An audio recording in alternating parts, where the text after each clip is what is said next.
Hey people, it's September 8th and I'm going to harvest this big watermelon growing on the fence. I got watermelons growing everywhere. The deer like to come and eat the ends off the tender plant, and most of these I didn't really plant.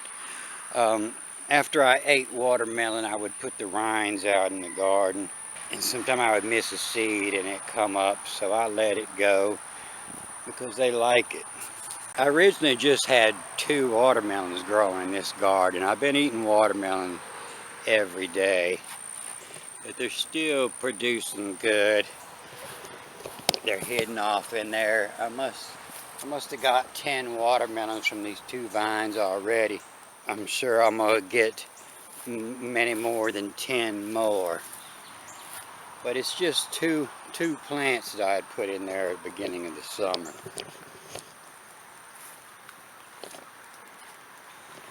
And they grow out here on the blacktop. They don't mind all the sun that we've been having. They love it.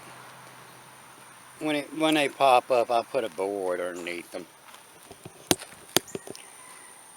But they're really loving this spot here. Big one up in the garden under that corn there.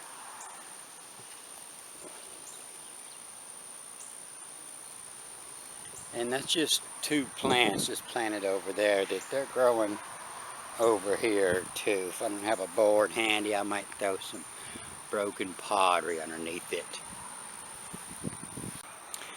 This is one growing out over here where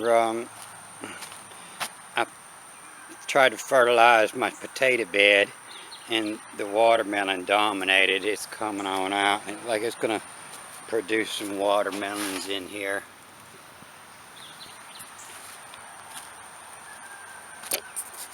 And the yellow squash are still doing good. I've harvested 6 out of this little patch this morning. The older part of the plant has died off, but these are just the ends still producing. And I think there's 3 watermelons growing along here. The deer come by and they stepped right on the root of one and cut it off.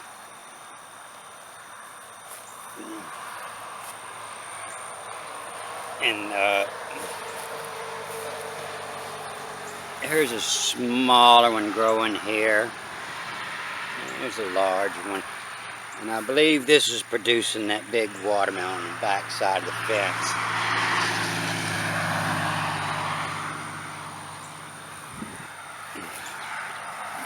When they come up on the fence, I tried to put a net on them, but they were growing too big for the net. So I built these little tables to support them until I harvest them.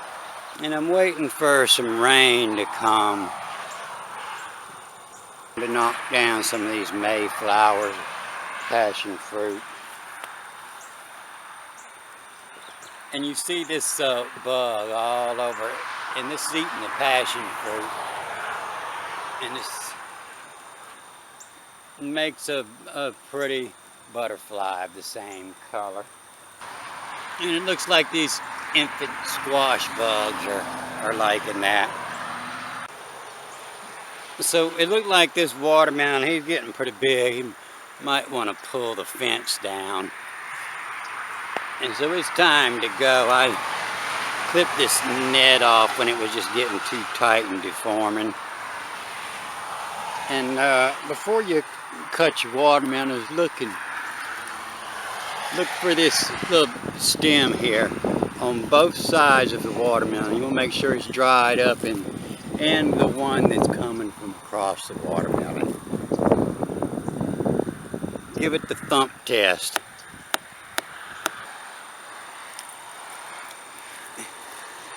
Watch for this little brown spot on the stem. That's a good sign that your harvest time is ready. And it's pretty heavy. And then I'll just take this little shelf down. And it's just a couple bent galvanized wires and a board.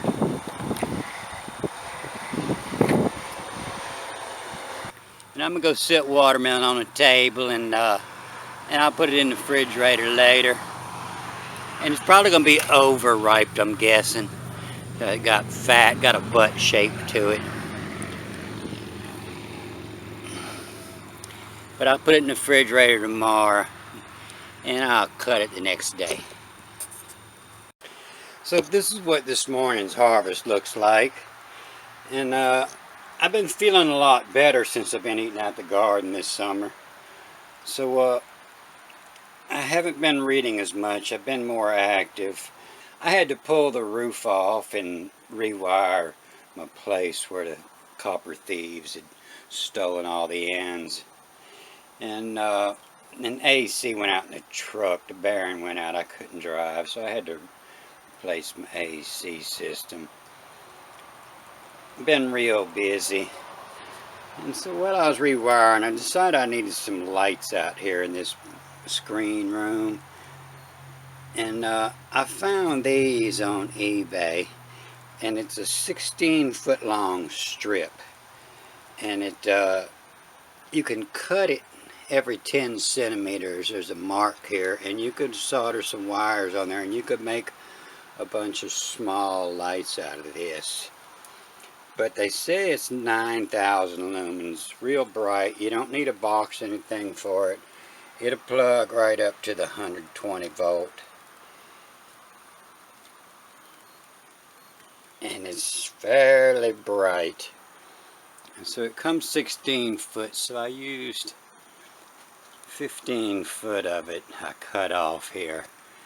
And it looks like a fluorescent light bulb up there, and it does put out 9,000 lumens. It lights this place up at night.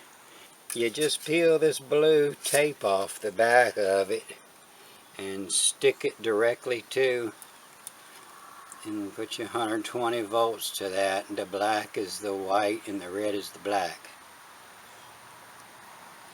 And it has these wires on each end, so if you had a long haul, you could connect this to another one right behind it.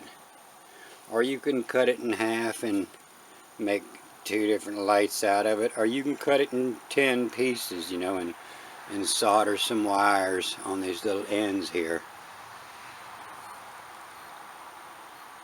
And so I believe I'm going to give $16, about $1 a foot. That's pretty cheap shop lighting.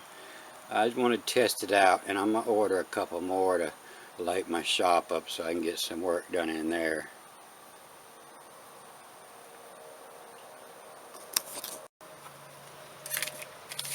I found it on eBay, and it come rolled up on this spool here.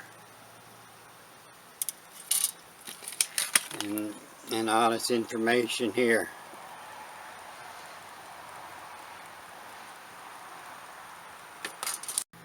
So as I remove this watermelon, I'll be sticking a big one right behind it, cool it off. And so let me finish this off with this castor. He's that tall, and that and the watermelon are loving this hot sun this year the best. And I harvested these about 60 seeds off of here in late July, and come on up, and it looks like it's going to produce more than that, maybe double that many seeds coming up here. And it amazed me, because this is all real poor soil here. It's all gravel and old debris raked up in the pile. You know, the corn doesn't like it. The watermelon's real slow out here. The only thing that likes it is the cactus, the sago palm, and the castor.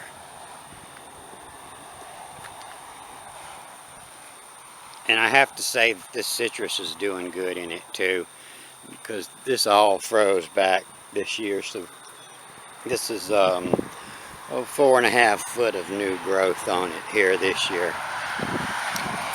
And I cut back all this agave here.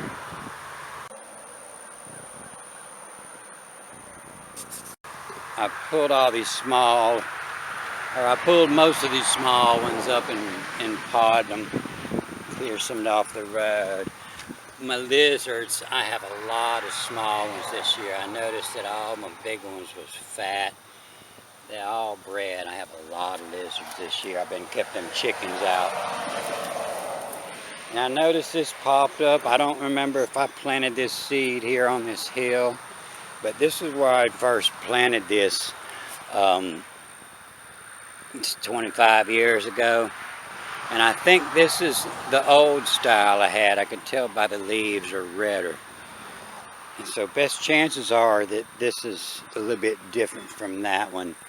This more light green over there. This is a darker green and red. And I think it puts out the seeds that look a lot more like a fat dog tick. And these old lost caterpillars, he missed the maypop and ended up on a cactus.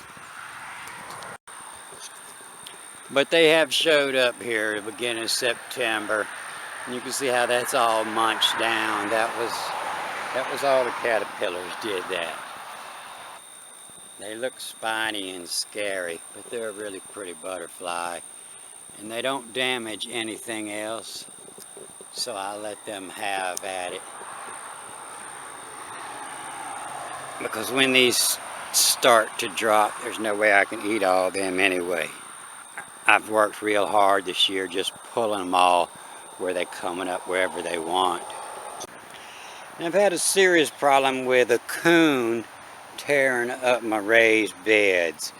And he dug up my winter squash and cucumbers in several beds. And he seems to be traveling with the deer, because I'll notice the end of my watermelon has been nibbled off with the deer tracks around it. At the same time that the coon comes. So I'll probably be setting a coon snare. And my spearmint's looking good. The trick to it is don't ever water it until it's starting to dry up. It starts to look like it's dried up, dying, then give it some water. And every time you see the seed pods coming up, clip them off. You'll see a couple clippings of seeds start to come in here. Like this one here is not quite ready, but it'll seed up by the end of the day. And clip those seeds off and it'll keep it all healthy. And here's a pineapple rooting tip. Put it in a smaller jar and put on top a styrofoam block and cut that block off just enough so it'll float it. So you don't have to watch it and keep it watered at the right time. As the water evaporates, it'll sink on down. It'll keep the water at the right height. And you really don't even need that whole plant. You can dice that plant up and just takes part of it. You can see that root coming out on the back side here. And I put it in that little shot glass and put it on this edge here. And as the water evaporates, it goes on down and follows the water. And a tip on growing basil. Keep your bed up high enough that the raccoon can't get in it. He got in here and destroyed all of them. I got one left. And it seems to be the biggest attractant is wherever I had buried banana skins in the garden. That's what he was coming to dig up. And that's this episode of Redneck Gardening. And I'll get back to my biblical readings after the summer's gone. Good day.